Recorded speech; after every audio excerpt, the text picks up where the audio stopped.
कि जिस मुख्यमंत्री की पूरी राजनीति मुसलमानों के खिलाफ नफरत पर आधारित हो, उसकी अपनी पत्नी 2 मुस्लिम देशों के पासपोर्ट रखती हो और एक एंटीगुआ का पासपोर्ट रखती हो। दूसरों को तो नसीहत और खुद मियां फजीहत।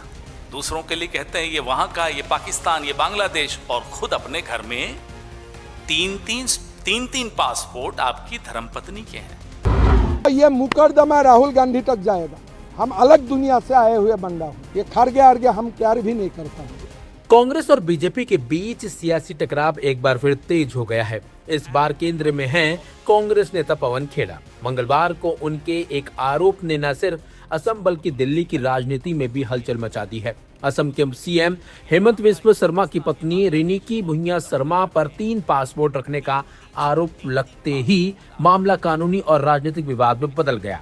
दरअसल इस पूरे घटनाक्रम की शुरुआत पवन खेड़ा की एक प्रेस कॉन्फ्रेंस से हुई, जिसमें उन्होंने कथित तौर पर 3 अलग-अलग पासपोर्ट की तस्वीरें दिखाते हुए गंभीर आरोप लगाए। उन्होंने न सिर्फ पासपोर्ट का मुद्दा उठाया, बल्कि रिनिकी भुइयां शर्मा की कथित विदेशी संपत्तियों को लेकर भी सवाल खड़े कर दिए। कांग्रेस नेता के इन आरोपों ने तुरंत राजनीतिक माहौल को गर्मा दिया। इन आरोपों पर तीखी प्रतिक्रिया देते हुए सीएम हेमंत बिस्वा शर्मा ने इसे पूरी तरह से निराधार और साजिश करार दिया। उन्होंने आरोप लगाया कि कांग्रेस ने पाकिस्तानी सोशल मीडिया ग्रुप से मिली कथित फर्जी जानकारी के आधार पर उनकी पत्नी को निशाना बनाया है। शर्मा ने इसे न सिर्फ असम की छवि को नुकसान पहुंचाने की कोशिश बताया, बल्कि इसे चुनावी साजिश और दंडनीय अपराध भी कहा। इसके साथ ही उनके पक्ष से आधिकारिक शिकायत दर्ज कराई गई, जिस पर कार्रवाई शुरू हो गई है। शिकायत के बाद असम पुलिस हरकत में आई और एक टीम दिल्ली में पवन खेड़ा के आवास पर पूछताछ के लिए पहुंच गई। हालांकि उस समय खेड़ा घर पर मौजूद नहीं थे। इस दौरान दिल्ली पुलिस को भी औपचारिक रूप से सूचित किया गया और स्थानीय पुलिस ने जांच प्रक्रिया में पूरा सहयोग भी किया। ये घटनाक्रम इस बात को भी दर्शाता है कि मामला अब सिर्फ बयानबाजी तक सीमित नहीं रहा, बल्कि कानूनी मोड़ ले चुका है। उधर बीजेपी ने इस मुद्दे को आक्रामक तरीके से उठाया। पार्टी नेताओं ने पवन खेड़ा पर झूठ फैलाने और व्यक्तिगत आरोप लगाने का आरोप लगाते हुए उनके खिलाफ दिल्ली पुलिस में शिकायत दर्ज कराई। बीजेपी इसे कांग्रेस की गिरती राजनीति का उदाहरण बता रही है। वहीं कांग्रेस इस पूरे मामले को राजनीतिक प्रतिशोध के रूप में पेश कर रही है। कांग्रेस नेता दीपक भारद्वाज ने कहा कि बीजेपी शासित राज्यों में कांग्रेस नेताओं के खिलाफ पुलिस का इस्तेमाल कोई नई बात नहीं है। उन्होंने आरोप लगाया कि ये विपक्ष को दबाने की पूरी कोशिश है। दिल्ली में कांग्रेस कार्यकर्ताओं ने सड़कों पर उतरकर पवन खेड़ा के समर्थन में प्रदर्शन भी किया और बीजेपी के खिलाफ नारेबाजी भी की। पवन खेड़ा तुम संघर्ष करो, हम तुम्हारे साथ हैं। इस दौरान कांग्रेसी कार्यकर्ताओं ने बीजेपी पर कई गंभीर आरोप भी लगाए। वहीं इस पूरे घटनाक्रम ने एक बार फिर इस सवाल खड़ा कर दिया है कि क्या राजनीतिक आरोप प्रत्यारोप अब व्यक्तिगत और कानूनी लड़ाइयों में बदले जा रहे हैं। एक और जहां बीजेपी इसे झूठे आरोपों का मामला बता रही है, वहीं कांग्रेस इसे लोकतंत्र और अभिव्यक्ति की स्वतंत्रता पर हमला करार दे रही है। आने वाले दिनों में ये देखना दिलचस्प होगा कि यह मामला अदालत या राजनीति दोनों मोर्चों पर किस दिशा में आगे बढ़ता है। इस समय जैसा कि आप जानते हैं, जिस तरीके से आसाम का ये जो बहुत बड़ा इशू बना है, जहां पर पवन खेड़ा जी के लिए आसाम से पुलिस भेजी गई है दिल्ली में, और ऐसा पहली बार नहीं हो रहा, कई बार ऐसा हुआ है कि कांग्रेस के नेताओं को जहां पर बीजेपी की सरकार है वहां की पुलिस को भेजा जाता है। हम भी लेकिन आज सभी एकत्रित हैं, कांग्रेस कार्यकर्ता सभी इकट्ठे हो चुके हैं। दिल्ली कांग्रेस के अध्यक्ष देवेंद्र यादव जी के मैसेज के बाद अध्यक्ष जी का मैसेज है, सारी दिल्ली इकट्ठी हो रही है। सारे कांग्रेस कार्यकर्ता ज्यादा से ज्यादा तादाद में यहाँ पहुंचेंगे और पवन खेड़ा जी के समर्थन में यहाँ खड़े रहेंगे। देखिए, मुझे लगता है कि पवन खेड़ा जी ने जो आरोप लगाए हैं उनमें बहुत दम है और यही बौखलाहट है। इतनी बौखलाहट क्या जरूरत है? इस तरह के तो रोज क्या राहुल जी के बारे में अनाप शनाप नहीं बोलते आप? हेमंतो तो खुद ही राहुल जी के बारे में उल्टा सीधा बोल रहे हैं। तो ये एफआईआर करके आप कौन से कल्चर को बढ़ावा देना चाह रहे हैं भाई? अगर उन्होंने कोई बात कही है झूठ है तो आप झूठ साबित कर दीजिएगा, झूठ है। मानहानि का दावा कर दीजिए। आप क्रिमिनल कॉन्स्पिरेसी का एफआईआर कैसे करा देंगे? कानून भी आप अपने घर का समझते हो, संविधान को आप मानते नहीं हो, तो आप अपनी धींगा मस्ती चला रहे हो, चलाओ।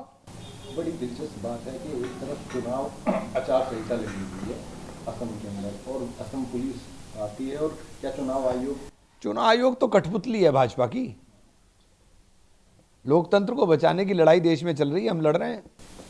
क्या कहेंगे कि जिस तरह से अब ये सब कुछ हो रहा है, पुलिस आ रही है, उनको उनके घर पर जांच कर रही है, क्या चुनाव आयोग को इसमें आकर नहीं, चुनाव आयोग क्या, चुनाव आयोग तो पूरी तरह से कठपुतली बन करके काम कर रहा है। देखिए, हम बार बार यही तो बता रहे हैं और क्या कह रहे हैं।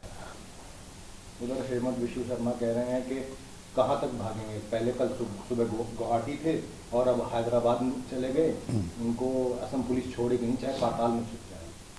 तो क्या जुर्म किया, डकैती डाली, लूट की, क्या किया, क्या किया उन्होंने? आपके कारनामों को बता दिया, बस यही तो किया, इसके अलावा क्या किया? और डॉक्यूमेंट्री प्रूफ दे रहे हैं, डॉक्यूमेंट को झूठा साबित करिए ना। वो कह रहे हैं कि जो डॉक्यूमेंट्री प्रूफ की आपने बात की, कि मुझे तो ऐसा लगता है, हेमंत विश्व शर्मा कह रहे हैं कि राहुल गांधी ने दिया है और ये आज केवल पवन खेड़ा तक नहीं, अब राहुल गांधी तक जाएगी। मुझे लगता है उनका मानसिक संतुलन बिगड़ गया है। आजकल वैसे ही विश्व के अंदर बहुत लोगों का मानसिक संतुलन बिगड़ा हुआ है। कह रहे हैं कि कांग्रेस हमें डराने की कोशिश ना करें, हम डरने वालों में से नहीं है। तो आप हमने डरा लेंगे? कांग्रेस के पास तो कुछ है नहीं डराने लायक। आपके पास सरकारें हैं, आपके पास ईडी है, आपके पास सीबीआई है, ये तोते की तरह आपके काम करते हैं। तो आप डरा रहे हो, हम डरेंगे नहीं। कांग्रेस डरने और झुकने का नाम ही नहीं है। तो कांग्रेस ये तो कहा ही साथ में, उन्होंने कहा कि असम जो है, असम ने 17 बार इस्लामिक हमलों के खिलाफ लड़ाई लड़ी है। अच्छा, हेमंत तो जो कहें वो देख लीजिए आप उनका, उनके पास इसके अलावा कोई हथियार ही नहीं बचता बेचारों के पास। दिक्कत तो ये है, ये सारे पाप के ऊपर एक ही चीज का पर्दा डालना चाहते हैं और वो डल नहीं पा रहा है बस। कांग्रेस नेता पवन खेड़ा ने असम के सीएम की पत्नी पे 3 पासपोर्ट रखने के आरोप लगाए थे। आज उनके घर पे छापा पड़ा है और लंबी कार्रवाई चल रही है। क्योंकि पुलिस बीजेपी की है, सेंट्रल फोर्स बीजेपी की है, सरकार बीजेपी की है। हम और आप लोग पोस्ट लिख दें, कोई अभी लिख दो पोस्ट, पुलिस आ जाएगी अभी ढूंढते ढूंढते हमें आपको। अगर आप सरकार के खिलाफ कोई पोस्ट लिख देंगे तो एफआईआर हो जाएगी आपके पास। सर, मुख्य चुनाव आयुक्त ज्ञानेश कुमार को हटाने का आप लोगों ने प्रस्ताव दिया था संसद में, जिसको खारिज कर दिया गया है, कैसे देख रहे हैं? क्योंकि ज्ञानेश जी पूरी बेईमानी करेंगे, अब और बेईमानी करेंगे। यूपी का चुनाव आ गया है तो चुनाव आयोग और बेईमानी करेगा। आप देखना 10 तारीख को जब रिजल्ट आएगा उसका, ये पक्की सूची बनकर के आएगी, तो बहुत सारे लोगों का वोट ही नहीं होगा। चुनाव आयोग का काम है वोट को बनाना, सबके वोट बन जाएं, लेकिन ये पहला चुनाव आयोग है जो वोट काटने के पीछे पड़ा हुआ है। कि यदि किसी व्यक्ति पर या उनके परिवार पर कोई भी आरोप लगे हैं तो ये पब्लिक डोमेन में लगे और ये बातें स्पष्ट होनी चाहिए कि पब्लिक डोमेन में आप अपना स्पष्टीकरण देना चाहिए। लेकिन जो ये परंपरा बीजेपी काबिज की है कि यदि आप कोई सवाल खड़ा करोगे तो आपके पीछे जो है कई एजेंसियां, पुलिस आपके पीछे लगेगी, तो ये जो सवाल है ये अपने आप में ये संतुष्टि हो जाती है कि हेमंत विश्व शर्मा उस सवाल से ध्यान भटकाने के लिए गंदी गंदी गालियां दे रहे हैं ताकि ये सवाल दब जाए और नई सवाल, चूंकि वहां पे जनता ये बात को मान चुकी है, वहां चुनाव है और चुनाव में पराजय दिख रही है, इसलिए ये उलूल जुलूल आरोप लगा करके कर दीजिए। ये लोकतंत्र में सबका अधिकार है कि अपनी बात को रखे। हम विपक्ष में है तो हमारा भी अधिकार है कि हम विपक्ष में रह करके आपकी बातों को उजागर करें।